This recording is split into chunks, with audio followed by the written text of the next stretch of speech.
Welcome to the first video about Hudson Valley farmers and the farming practices that they use to manage soil health. Rick Dennis in Argyle, Washington County, New York, grows some of his malting barley for his malting and hops operation. He has hilly, rocky fields. He rents the Sod Buster no-till drill from the Washington County Soil and Water Conservation District. Many farmers use it, and many farmers also have their own no-till drills.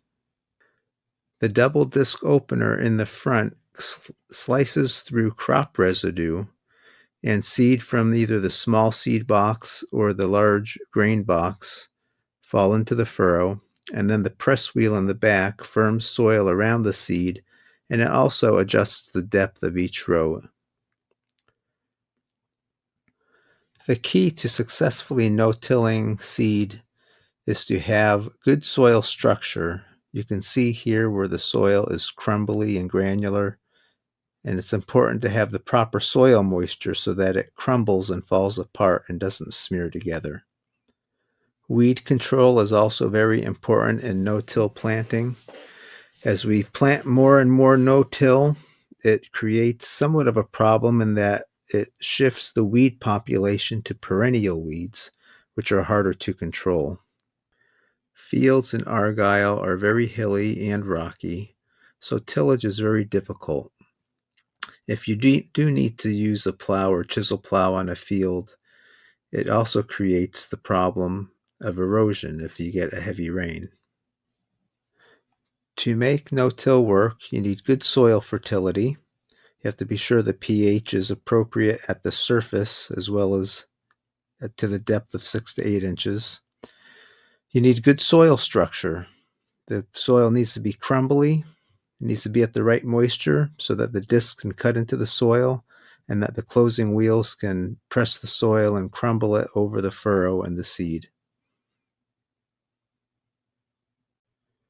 As the seed falls down the seed tube and drops into the furrow, not everyone gets deep into the furrow. Some are on the top of the soil.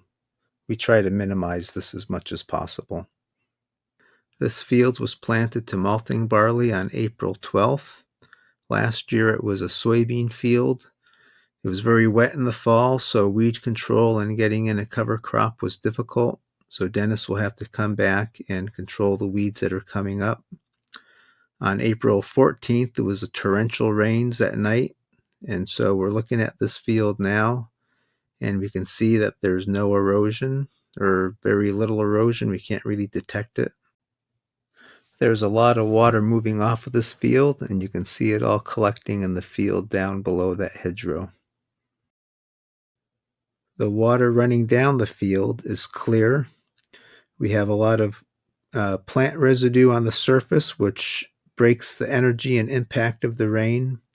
And then there's roots and organic matter in the soil, which bind the soil particles together and prevent erosion.